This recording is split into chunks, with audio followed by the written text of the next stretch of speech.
I hate gift giving and receiving. Receiving gifts is so weird. What do you say? Thank you? This is Coffee Convos with Kale Lowry and Lindsie Chrisley. I really want you to be in your feels, Kale. That does not interest me whatsoever. I feel very attacked by you. A spirited discussion about motherhood, friendship, family, and life in the public eye. I'm just not with the fakery anymore. There's a fakery bakery around here. Here's Kale and Lindsie. Hello? Hello, ma'am. Wait, are we recording? Yes. I was just waiting for you. Yeah, I wanted to see what you would say, and you didn't. I thought you were going to be like, oh, hey, and then you didn't. Welcome to Coffee Convos podcast. Good morning. Good morning. How are we today? Oh my gosh. Well, we are having a chaotic day, but when are we not? I thought that I was going to have like a low-key weekend at home this coming up weekend because I had a majorly chaotic weekend this past weekend. And I have to ask you about this, but I'm going to tell you about how I'm not having a low-key weekend this coming weekend that I thought. My sister had texted me and my brother was texting me and we were trying to FaceTime, and I was like, I literally have to like work this morning and we need to like figure this out at another time. Evidently I'm going to Florida this weekend. So, just like the casual little Florida trip, going to head down to Pensacola. So, excited for that. But yeah, I was thinking that I was going to be sleeping all weekend. Love that. Oh, definitely not. Yeah, no, you're not going to be sleeping this weekend. You're going to be, attending a trip. I'm going to be attending a trip at the camp. So that's what I'm doing. And I have two co-hosts with me today. Outside of you, I have Della and Georgia. Oh, good. Oh, do they get along? No, they do not. Oh, they do not. Della is laying on this bed. I wish you could see her. She's laying on this bed right beside me. Georgia is in her crate because she is the most chaotic dog. They say to get a golden doodle, you need to know what comes along with getting a golden doodle because she is wild, full throttle all the time. Della is like a couch potato. She has never loved to be touched. She like perches on the back of a couch like a cat, and she sleeps all day. So she's a cat. Yeah, she's essentially like a dog cat or a cat dog. And yeah, so I have them this week because Will has a work trip and Jackson this week. And it's also like Read Across America at school. Uh-huh. I don't know if your kids do that at school or not, but I think so. I don't know. They have reading stuff, so I don't know. Okay, well, Jackson's trying to like change the dress up days. And I'm like, you do realize that like these are school set dress up days. You don't like make them yourself. So we've been going through that every morning this week. So that's been fun. And of course it's like, pizza spirit night tonight for school and, like all the things. So that's what's going on. Needed to ask you though, on the weekends that you have your kids, do you feel like you overcommit to like a million things to do with them because you only have them like every other weekend? Yes, that's so crazy that you asked me that because I was just telling Kristen that. I said, you know what? I promised Lincoln that I would take him to Topgolf, and I still haven't taken him to Topgolf because we got the stomach bug. And then every other weekend we have something else, and I overcommit to 100 things because I only have him, and then he wanted to go to this place called Crooked Hammock, which is like a restaurant that has a playground outside. It's like a brewery. It's actually really fucking cute. And we wanted to go there, and it's like he's been dying to go there with his one friend. So we did that over the weekend, but because we did that, we couldn't do Topgolf. I'm not doing it all in one weekend. There's just so much going on. And then I feel like I'm letting my kids down because we don't get to it all right when they want to do it. Well, okay, so I think that like really speaks to single parenthood, like whether even if you have like a significant other that you're currently with, I'm talking about like co-parenting and being a single parent, making sure that you want to like take your kids and do all of these things that they want to do, but you only have 50% of the time to execute those things. And so I always want to do everything that he wants to do and do it timely because then he might not want to do it, 3 weeks from now. Like when he says something, I try to do it like pretty quickly because then he's kind of like done and moved on. This weekend, we literally went and we're foodies. We went to like the slime museum. Oh, that's cool. Where's that at? It was really cool. They have one in New York City that you can take your kids, and it's called like Slow Moo or something, Slew Moo. And you get to go and do like all these different experiences where you feel like the different textures of the slimes, how they're made, the ASMR elements that you can like add to slime to make them like make the noises. They have ASMR rooms. They have a kinetic sand room because they partnered with Kinetic Sand and Elmer's. And so, yeah, it's really, really cool. Very interactive. We actually got to do a behind the scenes tour where you go like where the employees work. Yeah. And they showed us like how the big mixers and like how they mix the slime and stuff. It was really cool. But I just looked it up. Jackson was like, you can't tell anybody about the behind the scenes tour, Mom, because you heard them. They said it is exclusive. Yes. It is exclusive. Right. And I'm like, well, I'm actually telling the whole kitty gang that we went behind the scenes. So so that's what we did this weekend. And then it was such a nice day, and it has been so dreary. And I have to tell you, my parents used to talk about seasonal depression like all the time and needing to be somewhere where it was warm. And I never understood that growing up. I was like, my mom always had seasonal. Well, she said she did. I didn't get it. Like, I didn't understand that. I was just a kid and just like going to school and doing whatever. And they're like, we're craving somewhere hot. Like, we need to go somewhere hot. This weather is just drab. And for the first time, truly, and like ever, did I feel like, and I don't want to say depressed because I don't want to make light of depression. But yesterday I was so down. Like, I have never felt like that before, ever.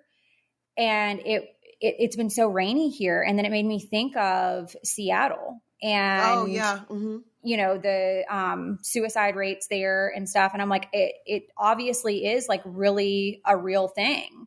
And today I woke up and it was sun shining outside. And I was like, thank you, Lord, for like a beautiful day. Cause I can't do another day that was like yesterday. And now I realize why my parents were always trying to catch a flight to the Cayman Island. I actually drive with my sunroof open all year long because in the winter months when it gets darker sooner and stuff like that, like you just feel it and it just bogs you down a little bit. But yeah, I mean, Elijah actually always gets on to me about having my sunroof open. He's like, what is the point of you having tinted windows if the sun coming through your sunroof is going to be able to make I'm like, I don't care about the tints as much as I care about the sun. Like my seasonal depression is, you know, that's real. Like where people don't want to get out of bed because it's so cold, it's so dark, it's so gloomy, it's so this. I remember when my former sister-in-law lived in Seattle. They were not Seattle, but they were stationed in Washington, and she did tell me it rained a lot.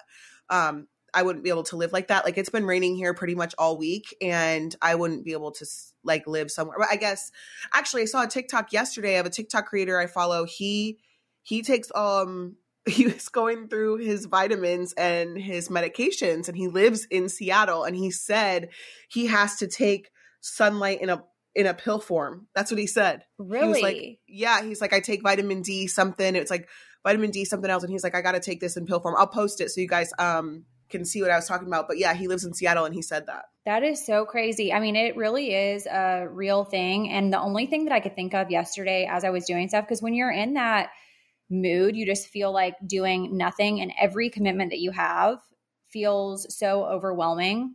And it's not even a hard commitment. It's just like you need to get stuff done, and they're like small little things, but you just feel like it's a mountain that you're climbing.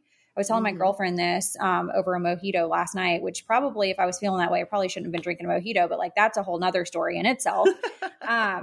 But I could only think of you and you saying that like you should just try to do like something small. Yeah. And I kept thinking of that every time I was just doing like something small. Like I washed shoes yesterday. Yeah. And how'd you feel? You washed shoes? What do you mean? I talked to Kristen about this on Southern Tea yesterday, but yeah, I'm a shoe washer. And Kristen was telling me that she does not wash like her tennis shoes. Wait, wash them like in the sink or? No, like in the washing machine. Like you never have washed your kids' shoes? No. Okay. Tell me the process. Like this is now a poll that I have to poll both the kitty gang and the tea drinkers, because I'm like, you feel so much better with like clean shoes. You just sounded like Kourtney Kardashian when you said that, or Kim. Wait, so do you put them in a bag and put them in the washer? No, ma'am. Do you air dry them? Like, how does this work? Like, give me the whole rundown for shoe washing. Because Lux took his white shoes off the other day after school. He did this all on his own. He's in the bathroom for forever. And I'm like, what are you doing? He comes out all happy and he's like, I was washing my shoes. I was getting the dirt off. And I was like, okay, period. But also, what do you mean the washer machine? Doesn't it discolor them? No, it absolutely does not. It brings them back to life. And you spray like an OxyClean, I think is what I use, is that, White Revive or whatever. And just like spray that shit on there and put them in the washing machine. I put detergent in there and then just obviously like it's a heavy load and it sounds like your whole house is breaking. But then when you take them out, they're all crisp and clean and look brand new. And you don't look like you've trudged through, quite frankly, America. Yeah, like it's amazing. So maybe I should try washing my kids' shoes and see how they come out. Yeah, I'm going to challenge you to that. And I want you to be posting videos of this. Also, back to the point of me saying it was so nice outside. Once we got finished at the slime museum, I was like, Jackson, we're going to downtown, the little downtown area, like close to where we live. And I was like, we're going to the park and you're going to play until it starts getting dusk outside. And then we're going to go and hit up the Mexican restaurant, like close, and you're going to eat a cheese quesadilla and you're going to go home and you're not going to talk. You're going to go home and you're not going to talk. Yeah. And I just wonder also how many other parents get overstimulated by their kids. I'm overstimulated by my kids all the time. I was just saying, I was on Instagram Live, like getting ready and stuff. And I was saying how like my kids have a playroom with a TV and a couch and like all their stuff in it. But somehow they want to be next to me in like the living room that's attached to the kitchen. And I'm just like, you guys, I can't even hear a show if I wanted to watch it. I can't hear myself think if I'm working. Like if I want to sit on my couch and work, that's not a thing. Like it's just not a thing. This morning I woke up to Lux is a picker. Lux picks all of our toe lint if we take our shoes and socks off. Lux picks our boogers. Lux picks our eyes. Lux picks our ears. Like he's a picker. He is so disgusting. I woke up to him in my bed picking eye boogers out of the corner of my eye. That's what I woke up to this morning and immediately was overstimulated. Okay, first of all, if somebody, I don't care if it's my child, my husband that I don't have, whoever, if I wake up and you're picking an eye booger out of my eye, it's going to be a bad day for somebody and it ain't going to be me. He will literally, like at the end of the day, he'll pick off my mascara off my eyelashes. No, that is not a thing. No, yeah. I would be like, at this point, get the fuck away from my eyes. That's what I would say. That's what I would say. But I need to know if you make your kids wear headphones, if they're like watching something on a tablet or on their phone or whatever. I cannot stand to be in the car. Like we had an hour ride this weekend to like go do what we were doing. And we stop, I get Dunkin' for me and Jackson. And I'm like, and once I get Dunkin', that is your cue that you're going to drink your drink. You're not talking because I'm listening to what I want to listen to, which is music. And I'm going to worship and pray for all these people that I'm seeing, breaking all these laws, like doing all this stuff. Like I'm praying for them, praying for me, praying for you. And I need you to put on your headphones. Period. I got my older kids, I got Lux, or not Lux, actually got Lux a pair too. Isaac, Lincoln, and Lux all got earbuds. They're not like the brand, like the AirPods. I got like the knockoff ones. So Jackson has these, but yeah, I heard that there was like some knockoff versions on Amazon that were good. So yeah, I think that those are the ones I got because one of them got black, one of them got blue, and one of them got like a tie-dye situation. You'll have to send me the link because we're regularly like needing another pair or, you know, something doesn't get charged or whatever. So you'll have to send me the link, but I can't stand it. I'm like, I don't, why are we listening to ASMR? Like, why are we watching freaking cat videos? Like, why are we watching this weird shit that people do? Like, why are we watching adults play with toys? Like, this is just like freaking weird.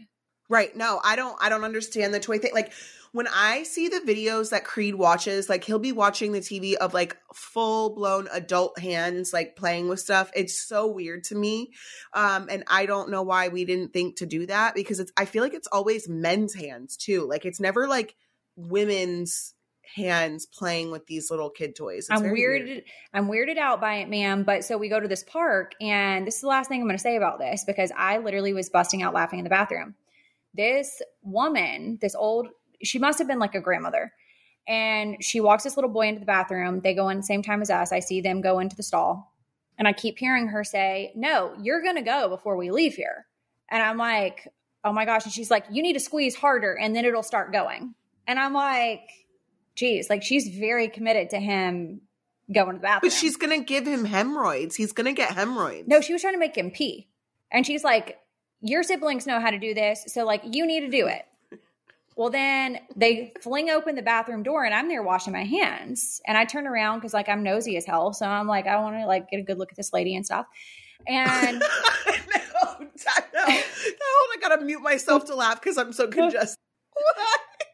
I gotta get a good look at this lady. I needed to like see what, like, have you ever overheard a conversation and like you just need to see like the appearance of the person? So I'm like, you have to. I'm like craning my neck, like trying to like not look obvious, but like very obvious. And she goes to this little boy. She says, "Now listen, you're going to have to learn to do this because when we go to Paris, you can't be pissing around on trees." And I'm like, okay, so this lady is obviously taking this child to Paris. And this child is a tree pisser, and that's the only place that he will pee. And she's trying to make him learn how to use the bathroom in the bathroom, which how old was he? What did he look like? How old? He was probably like 3 years old. But I will say, if you are, and this might be normal like other places too, but I know specifically in the South, like boys just like piss on trees. And like it's very common for men to say, I like don't want my neighbors, like you're living too close to me if my neighbors can see me pissing off the back of my porch or like whatever. I mean, maybe that's just us being like Georgia hillbillies or whatever, but like people are tree pissers. And Jackson used to do this like at preschool. He would get on the playground and just like pull his pants down and just like piss in a corner. Oh, well, every day after school, this is like never going to change. Every single day after school, Lux gets out of my vehicle and pisses in our front yard. Yeah, I think so. Then that leads me to wonder, like, how many people have boys that actually do this, and what are your experiences in like serious situations? Because I got calls from the preschool, like your son's pissing on the playground again. No, Lux lives to piss somewhere cool. Like he, like, you know how, I don't know if you've seen like the new trend. Well, it's probably not even new, but like it's becoming like a trending thing. It's like collect tattoos at every place that you go, or get a magnet or a mug. Like Lux looks forward to where he's going to piss. And he's like, literally you can go to the bathroom in our house as soon as you get out of the vehicle, but he's like, hold on, I just got to take a pee. And he'll pee. And it's like, literally, we have a house. Like, literally, you can go inside and take a pee. It's cooler to do it somewhere else, though. Like, the toilet is just, like, so basic. And But my other kids never did this. Like, my other kids wouldn't even piss on the side of the road when it came to an emergency on the highway. Like, my other kids have never. I live for Lux. All right, 2023 is already well underway, so don't wait any longer to level up your small business and set your year up for success. Lindsie and I have been working with Stamps.com for a long time, and they let you print your own postage and shipping labels right from your home or office, so it's ready in minutes. This is such a game changer, and you guys can get back to running your business sooner. I absolutely love this. The postage rates just increased again, so luckily with Stamps.com, they have the best discounts in the industry, and they have rates that you literally cannot find anywhere else. They have up to 88% off of USPS and UPS. Plus, Stamps.com automatically tells you your cheapest and fastest shipping options. I love stamps.com. I actually used this yesterday and use it pretty regularly. For 25 years, stamps.com has been indispensable for over 1 million businesses. You guys can get access to USPS and UPS shipping services you need to run your business right from your computer at any time, day or night, no lines, no traffic, no waiting. That is the best part. And if you sell products online, stamps.com can seamlessly connect with every major marketplace and shopping cart. Use stamps.com to print postage wherever you do business. All you need is a computer and printer. They even send you a free scale, so you have everything that you need to get started. If you need a package pickup, you can easily schedule it through your stamps.com dashboard. It is super easy, so set your business up for success when you get started with stamps.com today. Sign up with promo code COFFEE for a special offer that includes a 4-week trial plus free postage and a free digital scale. No long-term commitments or contracts. Just go to stamps.com, click the microphone at the top of the page, and enter code COFFEE. Get a 4-week trial, free postage, and a digital scale at www.stamps.com/coffee. Thanks to stamps.com for sponsoring the show. Okay. I have updates, but before we do updates, and when I say updates, it is the Murdaugh updates. There's quite a few of them. Watched the documentary over the weekend. I don't know if you got a chance to or not. I didn't finish it, but I'm in the middle of episode 2. Okay, so I have updates on Alec Murdaugh. And I also... Is it Alec or Alex? Well, so it's spelled Alex, but when you hear him talk and when he pronounced his name in court in some of the footage, he says Alec Murdaugh. Because the girl, Paul's girlfriend in the documentary kept calling him Alec, like ALEC, but the subtitles kept saying Alex. And so then I was confused. Like, does she not know her ex's dad's name? Like, I didn't know what was happening. So I Googled it and it said Alex, but everyone kept saying Alec. So, like when you are in court and it's, the judge asks you to state your name for the record. Yes. He says Alec Murdaugh. So it's Alec. Maybe he just doesn't know how to pronounce his own name. Like, I have no idea. Or maybe it's just spelled that way and they pronounce it Alec. I have no idea, but have updates on that. And then I also have several updates on the Idaho murders. But before we get into that, I want to do TikTok o'clock. TikTok o'clock. Okay. So I saw this TikTok and it was a guy and he was like, do you ever feel like deleting your social media so that you're no longer perceived by anybody? And I really resonated with that. And I felt like if I didn't make money off of my social medias, I would love to do that. I would love to just not be perceived by anyone anymore and just post, because I have friends that only post every 6 months. So if they have something really cool or just to get on and kind of scroll, but they don't really post. And I really liked that he said just to not be perceived by anyone. Mm-hmm. I think that in theory, that's a good thought. And it's kind of like an out of sight, out of mind mentality, I think. Yeah. But with that being said, I just don't think that that's realistic for either of our lives. And also, as much as there are elements of having a job that, includes having a social media presence, I think that I truly would miss it. I think that it's nice to have mental health breaks from it. And I have several girlfriends that actually delete the apps 1 day a week. Oh.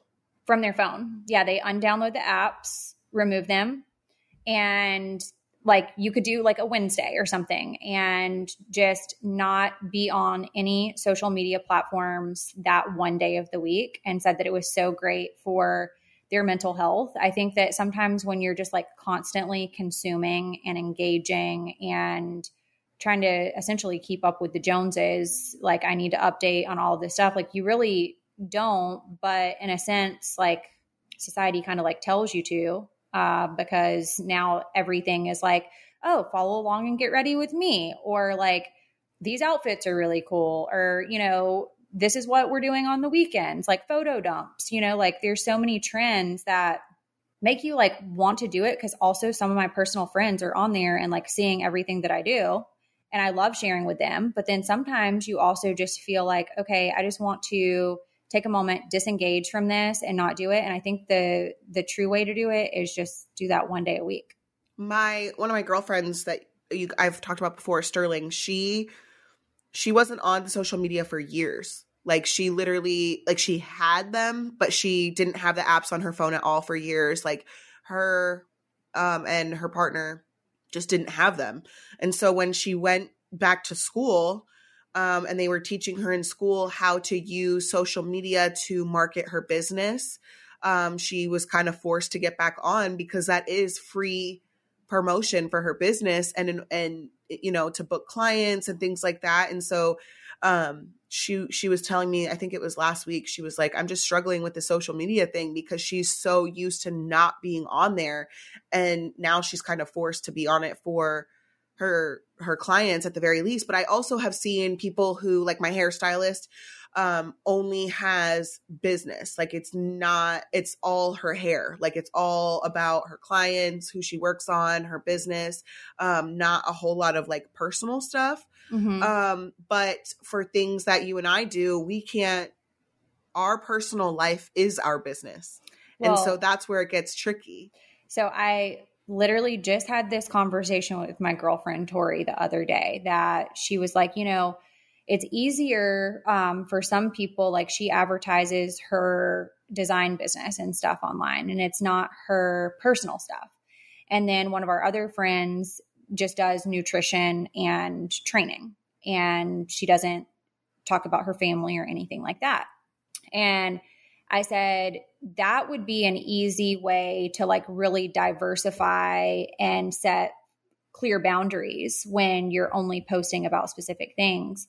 But the business that I'm in is so personal to me, and it's such a part of my personal life because I share so much of the personal things that are going on in my life. Right. And I don't know how that would even, like how I would even begin to separate that at this point. And quite frankly, don't really have a desire to. Yeah. I mean, that's kind of the situation that I'm in with Javi, right? Like at this point, how do I separate the two? Like, how can I talk about my personal life and my personal experience from my perspective, but also because the co-parenting stuff at this point, I feel like I've done a good job not talking shit. Like I'm not bashing anyone. Mm-hmm. I'm just talking about certain things from my perspective. How at this point can I still do that and respect, I guess, his privacy or whatever when it is my life as well? Like, I don't know how to separate them when I've been doing this since before he ever met me. So that's another thing, because I remember when I was going through my divorce, you know, of course there's like bad parts of everything. I don't feel like my divorce was a super messy divorce. I honestly don't. I feel like it was pretty smooth sailing, like cut and dry for the most part. But there were a couple of things that were like, you know, now that we're getting a divorce, I don't want you doing this. I don't want you doing that. Right. Jackson's not returning to Chris Lee Knows Best, you know, this, that, and the third. And my attorney just like, quite frankly, was like, you know, hey, Will, she was doing this ahead of this thought of getting a divorce. Yeah. You were aware of that. You were a participant of that to some degree. There was monetary benefit and lifestyle enhancement based off of those things. Mm-hmm. And because of those reasons, you would not have a valid argument to come to the table to say, oh, she can't do this, because at that point, that's just a petty argument. So that's what we're not going to do. We're not going to, you know, go into the trenches there. We're going to accept things for what they are. You were supportive of everything that was going on until you weren't. And we're just going to leave it there. And if you have, you know, any issues, then we'll obviously like have to go to court. We'll have to move this out of mediation because you guys are not going to agree. But even then, what can a judge really tell somebody that they can't talk about their, you know what I mean? No, because I mean, it is you sharing your experience of your life. And of course, anytime someone has a public platform that's sharing with the masses, the other person on the other end is going to feel like they're being slighted and it's unfair because, they don't have the same opportunity to do that. But I have said, like, if you want to come on and give like a perspective of co-parenting with me, or you want to come on and give a perspective of, what it's like to co-parent with somebody that you feel like is in the public eye, or, any type of co-parenting issues from like a dad standpoint, I would be happy to like entertain that and for you to come on and be able to do that. It doesn't have to be a one-sided situation. I'm just sharing my experience as my experience, and that's just it. Right. I mean, I've definitely moved past the, shit talking, kind of negative, not point of view, but like opinions, my negative opinions, I try to keep those to myself because my kids are old enough to listen and stuff. And so what I do share now is more from a respectful, I agree to disagree type of standpoint. Mm-hmm. But yeah, I definitely agree with you. I just think overall it would be nice to be to a place where everyone understood that. But here we are. The other TikTok that I put on here for TikTok o'clock was one of those like unpopular opinion TikToks.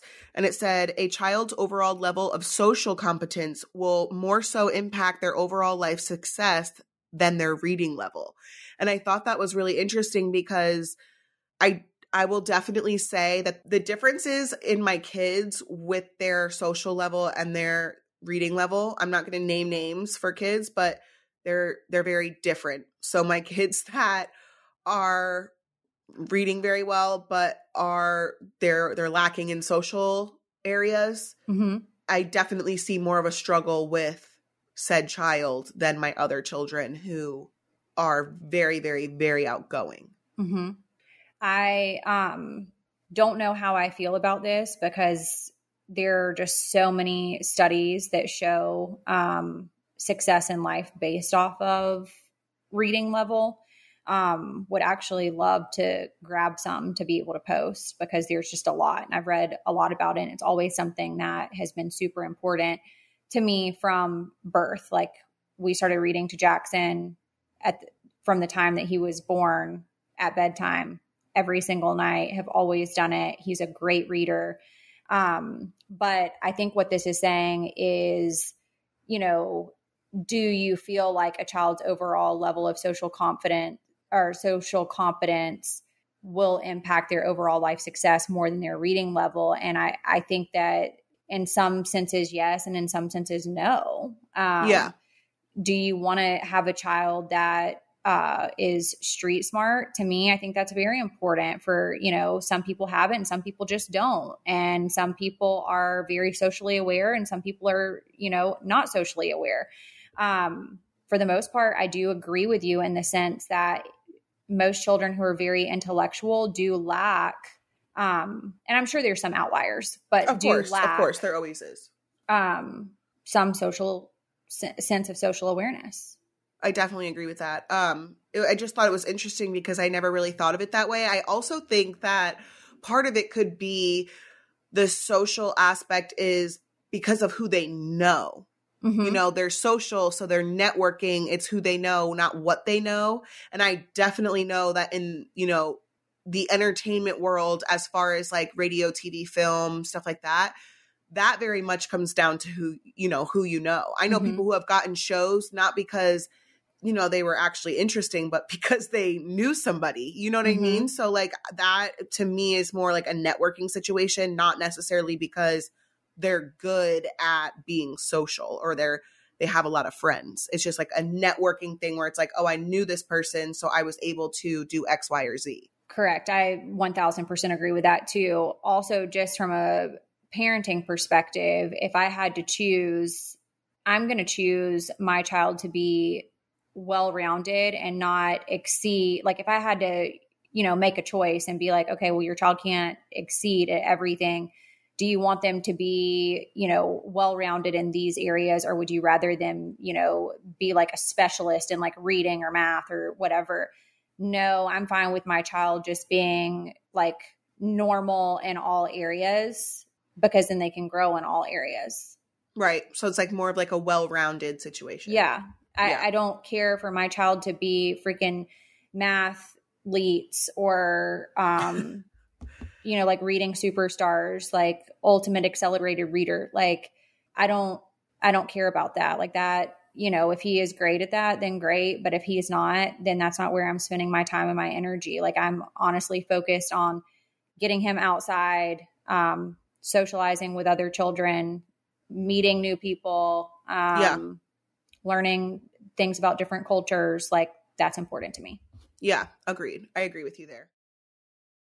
Coffee Combos podcast is brought to you by Progressive Insurance. Hey, Coffee Combos listeners, whether you love true crime or comedies, celebrity interviews, news, or even motivational speakers, you call the shots on what's on your podcast queue, right? And guess what? Now you can call the shots on your auto insurance too. Enter the Name Your Price tool from Progressive. The Name Your Price tool puts you in charge of your auto insurance by working just the way it sounds. You tell Progressive how much you want to pay for car insurance. Then they'll show you a variety of coverages that fit within your budget, giving you options. Now, that's something that you'll want to press play on. It's easy to start a quote and you'll be able to choose the best option for you fast. It's just one of the many ways that you can save with Progressive Insurance. Quote today at progressive.com to try the Name Your Price tool for yourself and join the over 29 million drivers who trust Progressive. Progressive Casualty Insurance Company and Affiliates. Price and coverage match limited by state law.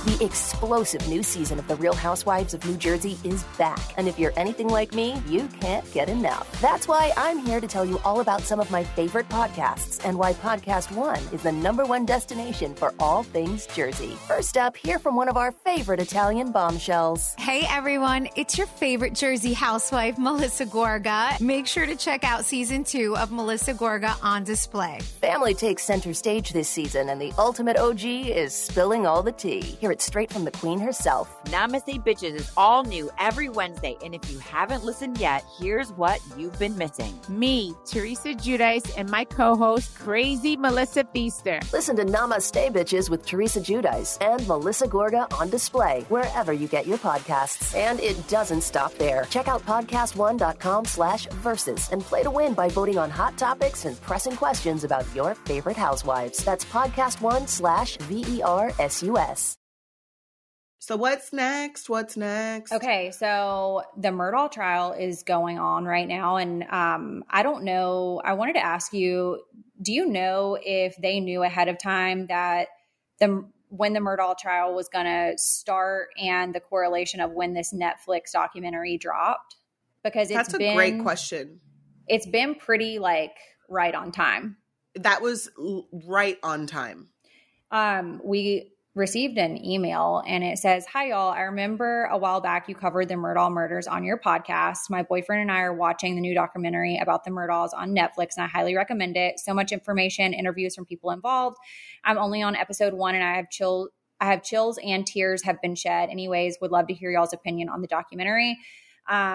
We did cover this case a while ago. I think it was a case that you chose, Gil. I don't think this was one that I chose. I actually shied away from it a bit because when I started reading about it, there was just like so many intricacies of this case that I was like, this is going to be really hard to follow. But I do plan this week to post the link to the initial case coverage for you guys, for anybody who's interested. And there was just like so much information in the Netflix documentary that I feel like was not covered in the other documentary that I have seen. I feel like the coverage was so much better. I like the interview style, the way that they did it. I just really think that it was executed very well. I watched it this weekend. It was a 3-part documentary, very easy watch, very easy to follow. They put the pieces together very perfectly. There were a couple of parts of the documentary that definitely were highlights for me, and all the information about Paul was very interesting. I was blown away by some of the stuff that they were saying about Paul, and also the way that they did the interviews. Like I said, I'm only halfway through episode 2. It was very interesting because you can see, or you can feel, at least I could feel the unsettled, it feels almost like there's some things that are unresolved between the people in the group, which makes me really sad. Yep. But from what I from my perspective, they all seemed very aligned, even though they did the interview separate. Like, they all seemed very aligned in what was said. Like, nobody really disagreed with what other people said. I agree. And I feel like everyone who was interviewed, there were consistencies amongst their stories that does not match what I imagine that the Murdaughs would have said. Yeah. Agreed. Had they been participants of this documentary. I was not shocked with just their, what would you call it, like a fluency, that the housekeeper took care of Paul. I didn't know that. That was not shocking to me. That was information that I found out through watching this documentary, but I was not shocked by that. I think, but they said that the mom was like, for lack of a better word, she was like obsessed with her first son and just was not connected to Paul whatsoever. And so the nanny essentially raised him, and he would call her before he would call his mother. And to me, it made a lot of sense just based off of the issues of what we know that Paul had, why he would maybe have chosen to go down the path that he did with like the drinking, the partying, the out of controlledness, I guess. I definitely sensed lots of mommy issues there. And I think that with the older son, he wanted to follow in the footsteps of, his family and, be an attorney and do all of these things that I think that Paul probably had no interest in, doing those things. And I think that her obsession with Buster probably caused a lot of strain on the relationship that she could have with Paul. With the housekeeper taking care of him, that to me is just so sad and shows the amount of disconnect there. Yeah. And I think that this happens a lot, Kale. I think it happens a lot with people that, have money.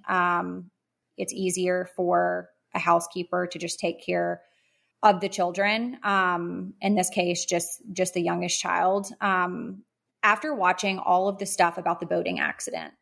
Wait, can I just say too, my mom was the Paul of her family, and my mom's family was the Murdaughs, in the sense of not, because what I took away from the documentary was that the Murdaughs were not great people. Yep.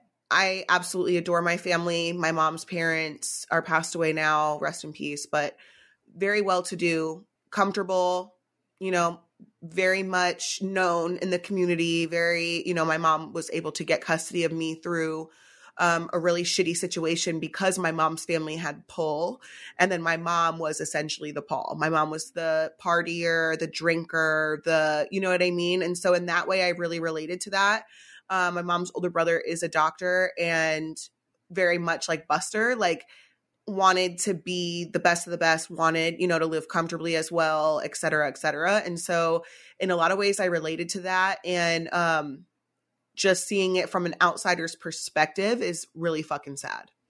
Well, and I also just want to say, like, as a parent, just because you're financially doing what you're supposed to be doing for your child doesn't mean that there's not elements of neglect. And I definitely feel that Paul was neglected in some ways. And regarding the boating accident, I just want to say, as a parent, I try to put myself in the Murdaugh shoes, knowing that their son had gone out and just been so reckless, and his recklessness led to someone's life being taken. I think as a parent, it's just in our nature to want to protect our children at all cost. But you have to ask yourself, at what cost? Because you want to protect your child, but at the same time, what is it costing them and also you by protecting them? Paul actually had to suffer consequences for things that he had done ahead of this accident, and had to face those. And there had been some sense of suffering. And when I say suffering, like just like living through the consequences of some of his prior actions prior to the boating accident, he might not have gotten on that boat, or at least not driven it fully intoxicated. And I think that I just want to say that that's why I have said before regarding the drinking. These are the types of things that happen when kids are left unsupervised. In this case, left unsupervised, an affluent family can pretty much get themselves out of anything. Paul would have witnessed this his entire life, knowing that, you know, he could pretty much do whatever he wants to do and not have to face any consequences, because it seems as if no one in his family's ever had to do that.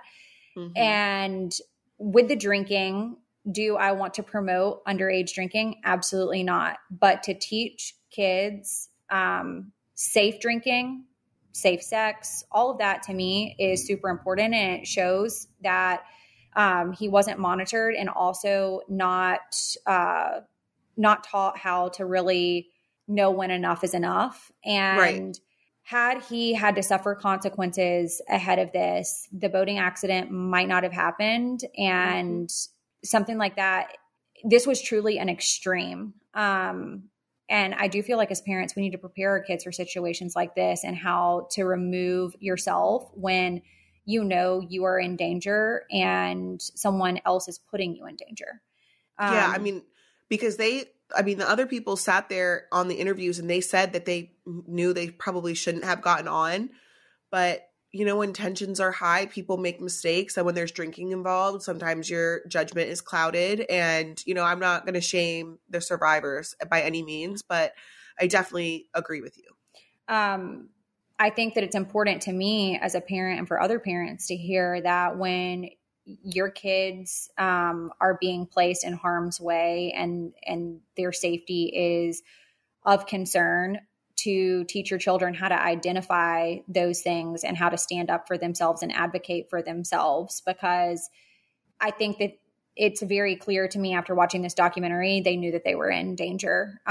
It was, how do we stand up against someone that their family quite honestly just has all the power in their minds in the world. And I think there's a lot to be said about people who, you know, sometimes when they're under the influence, and because the driver of the boat was also the family owned that boat, how do you get that person to give up the driver's seat when it's their boat and they're saying no? Like, how do you, without it getting physical? Simply, I think the solution there would have been to just not get on the boat and call for help. But coulda, shoulda, woulda, right? You know, I mean, Okay, Tree Hut, can we talk about this? Because I have talked about these products all the time. Actually, I got you into Tree Hut. Yeah, so you turned me on to Tree Hut. I did. Lindsie and I actually did a trip we did a haul. I think it was in Atlanta or Dallas. I can't remember. And I turned Lindsie on to Tree Hut body scrubs. I'm obsessed. This is the creators of America's #1 body scrub have just released a new hydrating gel wash. So I'm definitely going to try this. I'm a big fan of their shave oil. I'm a big fan of their scrubs. All the washes are formulated with their hydrating oil complex to plump skin, and with all their renewing antioxidants, rich avocado, kiwi, and orange oils, which sounds absolutely amazing. It sounds like a truly nice self-care day, which I love to do on Sundays. They have these at Ulta, and you guys know how I feel about the Ulta point system. You guys have to do this. All the washes have a matching scrub, so get them. I absolutely love my scrub and like live for it every single day of my life. This new hydrating gel wash is said to be skin quenching lather with long lasting scent. And I am super excited to try it. As Kale said, you can shop Tree Hut at Ulta, Target, and Walmart, online, in stores. Check out treehutshay.com/podcast for more details today. I'm going to kind of roll through the other stuff on this so that we can get to the updates on the Idaho 4. But Stephen Smith, that was something that you and I had kind of gone into depth on the initial coverage. After watching this documentary, I do believe, in my opinion, it's very clear that Buster Murdaugh, it had said that he had been rumored to have an intimate relationship with Stephen. Mm-hmm. Just based off of what I saw, I believe that this could be true. And simply even more think so knowing everything that we know about the family at this point, the way they cover up things, how they deal with things. And also I fully believe just geographically where they're located, the area, how it's run, I believe that they would not have been okay with this type of relationship. I agree with you. Totally. I saw on Facebook or something, there was like pictures of like essentially the abandoned property and stuff. And I agree to your point of where they are geographically located. I wonder, just like an off side note, like what happens to their estate and everything that they own now that Alex is in prison? Does the grandfather own it? Like, I want to know, like, where does that, like, what happens? Does it go up for, what is it called? Probate? Well, I mean, that'll be interesting to see how that all plays out, because I'm sure just based off of the financial aspect of this case alone, that's a case really in itself that has never been tried. So that'll be interesting to see how all of that unfolds. Did want to speak a little bit on the housekeeper's death because there were multiple deaths surrounding the Murdaughs. And, you know, is it possible that the dogs tripped her that caused her to fall? No. I'm sorry, but no. I trip over my dog all the fucking time, and I never fall. If I fell, I'm not going to die. My dog's huge. My dogs are literally over 100 pounds. No. And I just want to play devil's advocate that if the dogs tripped her up and she fell and actually hit her head and had like some type of brain bleed, something like that, is it possible? Yes. Anything's possible. But do I think that this is what happened? No. After watching the documentary, knowing that, you know, Gloria had direct access to, you know, finding Alex's drugs, reporting that to Paul because of her close relationship with Paul. And then just the way that it all played out after the fact, that Alex was willing to sue himself for a multiple $1 million settlement that ultimately benefited him, causes me to question everything, because that family did not see one dime of that money.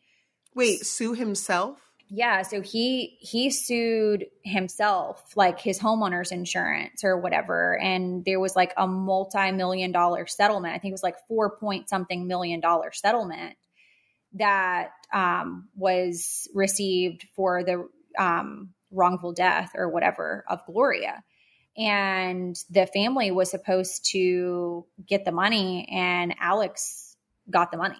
What the fuck? Yeah. So I vaguely remember that, but I didn't know that. I guess I didn't realize he sued himself. So he didn't end up giving any of that money to Gloria's family. No. So, you know, that in itself, the death was already like suspect, but then like how he handled that. And I do think that his knowledge of the law and his direct influence with law enforcement allowed him to get away with things like this for such a long period of time and no consequences. Want to speak on his suicide attempt, just really briefly. It was said in the documentary that he had hired somebody to shoot him, which was said to be his drug dealer, that shot him in the head. I do have thoughts on this. What do we think about there possibly being two shooters in the crimes against Maggie and Paul? Like, do we think that there's a possibility that Alex and Eddie could have acted together, killed Paul and Maggie? Maybe Eddie knew about it. It got Alex scared. Possibly Alex was trying to set up this fake suicide attempt with intentions of actually killing Eddie, claiming self-defense, and then pinning the murders on him. Like, because of the way Alex moves, I don't think that's far-fetched. No, I don't think anything is far-fetched when it comes to him. I just cannot believe. Do you think this is a case of like money is the root of all evil? Mm-hmm. I do. Because you can't tell me that Alex grew up this way with these thoughts, but like, how the fuck do you turn from Like, this isn't a case of like a family man. Like, it's so sinister to me. Like, has he always been sinister? Has he always had thoughts like this? Like, do they develop over time? Like, I just have so many fucking questions. I don't think you become this way overnight. I think it is the more you get away with, the more power you feel like you have. So then the further the stretch. So you might have got away with something small, and then, you know, that something small becomes a little bit bigger, that becomes a little bit bigger. And when you're facing no consequences along the way, I think that's how a situation like this ultimately ends up happening. At this point, like as of today or yesterday, I think yesterday, entering week 6 of the trial, I could honestly see it going either way. He could be acquitted. There could be a hung jury. He could be found not guilty. He could be found guilty. What I will say is just based off of the coverage that I have seen in court, and just what I know from watching multiple documentaries, he is a really good liar with privilege, connections to law enforcement over many, many years. And he is an attorney, so that cannot be dismissed. I think that he knows very well what to do, what to say, what not to say, how to say the things that he is saying, and how to convince people. And I think the mentality of he might be a liar, and he's acknowledged the fact that he's a liar. And I think that that is part of his lying scheme. But the mentality would kind of be like, I might be a liar, but I'm not a murderer. It's hard not to hate someone like that. 2 other cases that we have seen and covered based off of circumstantial evidence were Casey Anthony, found not guilty, and Scott Peterson, found guilty. Ultimately, it's going to end up to the jury. It's going to, you know, be in the jury's hands to decide if he's guilty beyond reasonable doubt. The jury is said to be heading into the Moselle property to get a view of where the crimes took place. So they're actually like physically going there, which is interesting.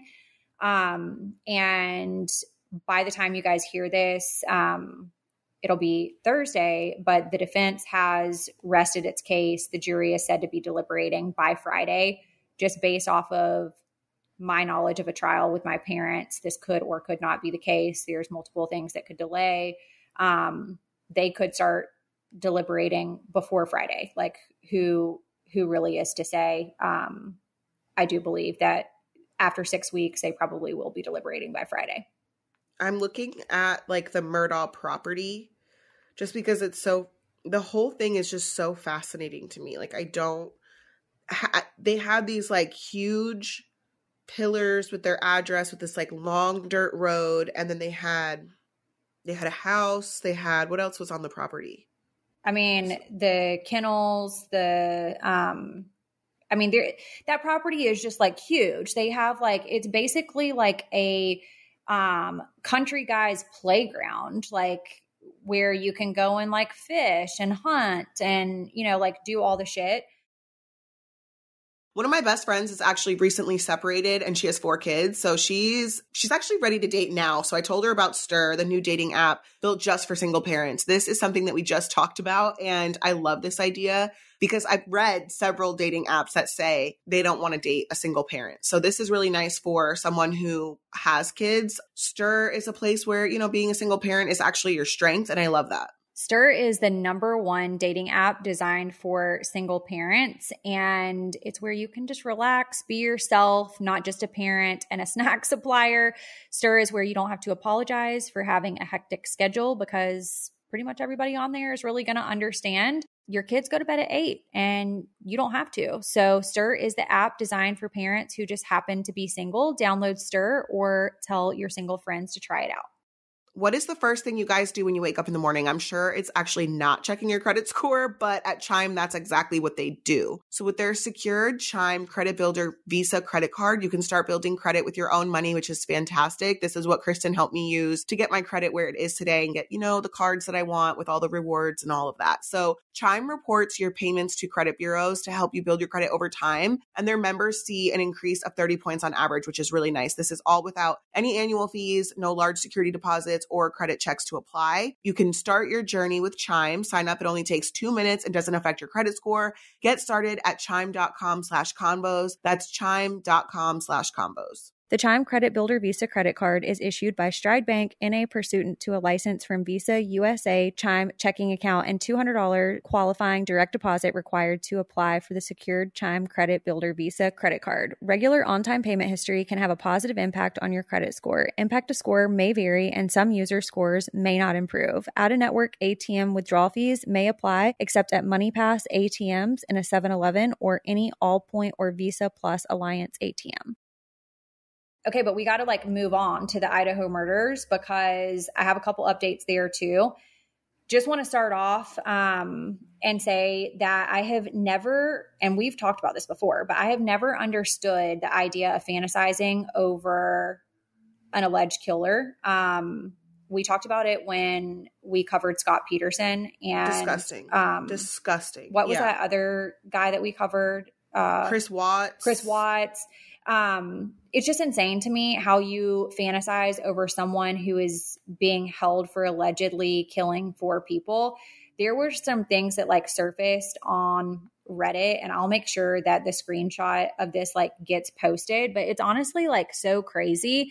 Some of the things that were posted, this is just one Redditor said, just imagine making love to him, seeing that intense stare that he's looking back at you so hot. He definitely gives off dominant vibes and he's probably into knife play or choking. I'd let him run a cold blade down my chest while he's on me.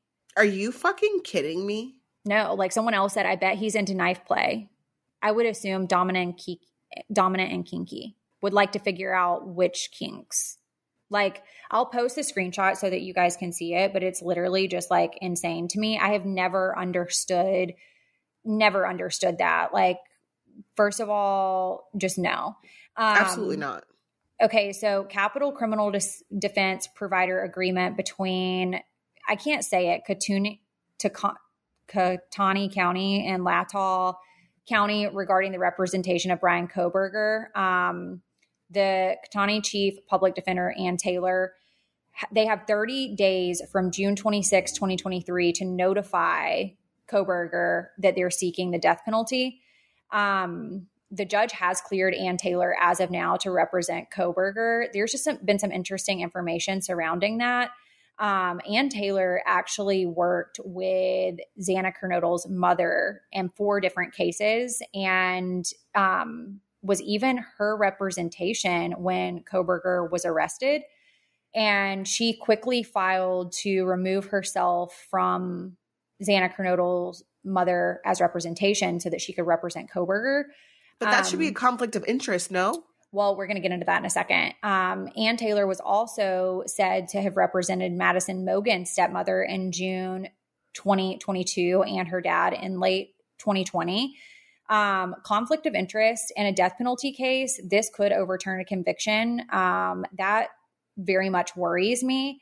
I would hate to see them have the amount of evidence that, in my opinion, they have, and then him be able to get off due to conflict of interest. I certainly hope that there is no possible way that he can get off that way. I'm wondering if they're going to have him sign some type of conflict waiver to where if he is convicted, he can't come back and then claim the conflict of interest. So whenever I was getting divorced and trying to buy a house, I wasn't even allowed to use the same attorney. Or it was something along those, they might have represented me or Javi in custody. I don't know what the situation was, but I remember I couldn't use an attorney here in Delaware and it was 2 completely separate things. And then I know at one point another cast member wanted to use my attorney, another cast member from Teen Mom wanted to use my attorney, and she had to sign a conflict of interest waiver saying that our stuff is separate and it was a conflict of interest situation. So that's weird to me that they would allow this. So I have pretty decent knowledge regarding conflict of interest, just again, because of my parents' case. There is a potential that they're going to have him sign some type of conflict waiver. Yeah. And in the event that he does that, then that will remove his rights to be able to go back and, claim that there was a conflict of interest at that point. There is said to be an informant in this case that is being protected under informant protection laws. There has been so many different rumors going around that the informant could be one of his parents. It could be one of his sisters. It could be somebody from in the house. It could be somebody who was acting with him. Like, there is no true direction on who the actual informant is, which means they are actually being protected in the way that they should be protected under the informant protection laws. By definition, an informant is a person who provides privileged information to law enforcement. So this could be an eyewitness that we don't know about, someone Kohberger possibly confided in. I doubt that he would be that brazen, but honestly, who knows who leaves a knife sheath behind at a crime scene. It is possible someone else is involved. Again, could be anybody at this point. The rumors regarding the DoorDash order that had been speculated that Kohberger ordered it, it is being said that the only DoorDash open during that time was in Pullman, Washington. But I don't want people to get hung up on that, because with those areas being so close together, it could just be like a fluke. But also because he was coming from Pullman, could also be that he ordered it. I'm not familiar with the DoorDash situation. So supposedly DoorDash had been ordered, and a DoorDasher dropped off DoorDash right before the murders took place. And why is that relevant? I don't know. We don't know if Kohberger ordered the DoorDash and maybe let's say the DoorDasher rang the doorbell and somebody didn't order it. If he was watching the house, that could be an indication that he was looking to see who came to the door. Okay. Or if anybody came to the door, who knows really, what the mindset is behind that. Mm-hmm. It was said that Kohberger was fired from his teaching assistant position on December 19th, days before his arrest. Some are saying that this could point to motive. I'm unsure on this. This could have been, a further just point of jealousy, rejection, anger, and just heightened the situation. There was a whole timeline of multiple things that happened regarding his teaching assistant job that I do plan to post so that you guys can kind of follow along. It was multiple meetings that he had. I think that stemmed all the way back to September. And then he was finally let go. Very interesting to me. One thing that absolutely blows my mind, and this goes back to what you and I have said ever since we started covering true crime, is why in the fuck would you... Did you bring your phone? No.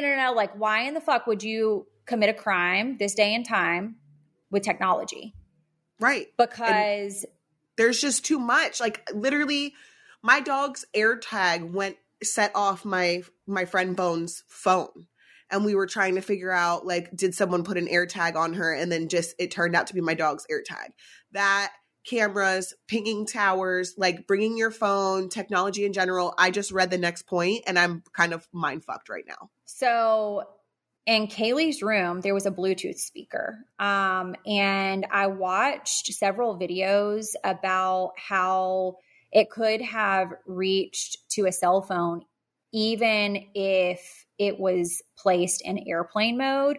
So if he carried his phone in the house, which why the fuck would you carry anything? If I am committing a crime, which I'm not, but if I'm committing a crime, I'm not carrying things that might get possibly fucking left behind. Are you dumb? But again, I don't know that he is the wisest. I think he is one of those people that thinks he's a lot smarter than what he actually is. Yeah. If this phone did connect to said Bluetooth speaker in Kaylee's room, that would put him at the scene of the crime. And that's pretty solid evidence. Again, technology. There was a Walmart receipt that was uncovered. It would be interesting and I'm sure that this is all happening, but just my thoughts on it, would be so interesting for them to pull the footage of the checkout using the timestamp of the receipt to see what was actually purchased. I saw this one TikTok that was like, Walmart sells the actual type of knife that he used. So what if they have him on video, like even at your self-checkout at Walmart, they're all like on video. Okay, wait, let's go back to the speaker thing really quickly. So number one, do we know if the speaker was on? I believe that the Bluetooth speaker was on in the room. Okay, and then in order for his phone to have possibly connected, he would have had to pair it with the speaker. So it's possible that it may have connected or it may have popped up, but if he didn't connect it, then what? We don't know. But I wonder if there's some type of like back way that they're using. I mean, I'm not great at technology, but is there any way to tell from that Bluetooth device what it was trying to connect to? Okay, I see what you're saying. Because yeah. Like they have the technology to be able to determine like on your car GPS, like yes. where like that. Yeah, I agree. And then the Walmart thing, why haven't they done that already? That feels like common sense. I don't know if they have. Oh, gotcha. With all of the stuff being sealed, like under that gag order, and not being released to the public, there's probably a ton of information. I mean, I'm sure there's like mounds of information that we just don't know. It was just my thought about the Walmart receipt. Like any time you're going into a store, and especially like a Walmart or something, at their self-checkout, most Walmarts that I've been into at this point are on self-checkout, and they are literally all like, you can see yourself checking out, like Walmart, Target, whatever. I'd be checking my hair in there. So do I look okay? Listen, like Kohberger obviously wasn't looking at himself. And if he was, then maybe he just thinks that like he was so smart that he was never going to get caught. So none of this stuff would matter. I would love to see the footage. If they do get the footage from Walmart, I'm sure they have obtained it by now. I just like want to see it for myself, to just see how like brazen that he actually was. Search warrant from Pennsylvania is supposed to be unsealed on February the 27th. That was yesterday. Yeah, yesterday. So I don't know. It said anywhere from February 27th to March 1st, I believe is what I read. Mm-hmm. This would give us more information on what was actually found in his parents' home and in the car. With there being a gag order in the case in Idaho, unsure if it will be unsealed or not, because you're dealing with two different, if it will like stay unsealed, you're dealing with two different jurisdictions. So like, don't know. Some other interesting information was News Nation reported that Ethan's best friend went to the house around noon and found Xana and Ethan talked to the 911 dispatcher on roommates Dylan's phone. It was said that the surviving roommates had summoned friends to the house when it was thought that the victims had passed out and wouldn't wake up. My question on this is, I believe that the roommates might be considered the informant or informant.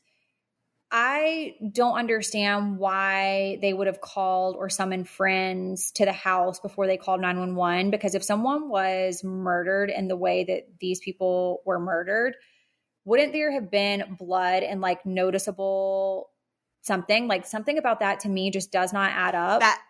And I've said that since the beginning, whenever they were saying like the 8-hour thing or whatever the timestamps were on like calling 911 and one of the roommates possibly seeing somebody, slide out through the sliding glass door, things like that. Like something is not adding up. And I'm going to say something very disgusting right now, but like when I get my period, I can smell the blood.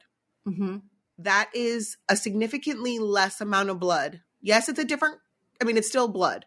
Mm-hmm. But if there was a dead body in this building where I have my office, I'm pretty sure if I can smell my period blood, I'd be able to smell the blood of an entire body. I just think that there's something very off about that, and I'm not buying it. Blood is messy, blood runs, blood pools. You cannot convince me that there was no commotion going on at any point in the night where they're awake. They allegedly saw somebody. There's blood. Blood had to have gotten somewhere. When I eat chocolate, there's always somewhere chocolate on me, right? Yep. Picture blood. There's blood somewhere. There's footprints. There's This shit's not adding up. Like there's too much. There's too much. So I feel like there's just a lot of information that we don't know, which is why there's so much speculation around this case. And I do think that unfortunately it's going to be until the discovery is released to the public, which I know a lot of news outlets have filed lawsuits saying that, you know, because of the First Amendment, they should have access to this stuff, that the public should have access to this stuff. So I will be interested to see how that all plays out. And the last update that I have is that it had been reported that Kohberger had photos, I believe, of Maddie on his phone. And the reason that they didn't actually release that it was Maddie's name, but News Nation and People Magazine said that it appears that there were multiple photos of one of the victims and that the photos had said to be downloaded off of Instagram. And he had been reaching out to this individual through Instagram. The reason that I think it's Maddie is because he followed Maddie and Kaylee, but he liked all of Maddie's photos. So to me, that would like match up. If he's liking all of the photos, maybe he's like screenshotting them and having them on his phone. To me, this screams obsession, which could also speak to possible rejection. I will be very interested to find out if there had been any communication between Maddie and Kohberger, if it truly was like a stalker type situation and she maybe had never met him, something like, who knows what we'll actually find out. But if he was obsessed and you know, that obsession led to the rejection because he was so obsessed, he was reaching out. And if she wasn't responding, you know, like that could be motive. Yeah, no, I definitely agree with that. And people, you know, they don't like to be rejected. That's a feeling that people don't like to sit with. So there's just so much going on. Okay, well, we have time for one foul play. Unfortunately, my true crime bullshit took a lot of time, but it was just like so many updates that I couldn't like not tell you guys. Oh, there's some really good stuff in here though, but we'll have to do it next week. Okay, so foul play. Hi girls from Puerto Rico. Love you and all your bullshit. Been listening since the beginning, and with you guys, I've cried, laughed, and enjoyed every single part of your journeys. So when I was like 12, my parents left me and my siblings with our aunt because they were going on a vacation.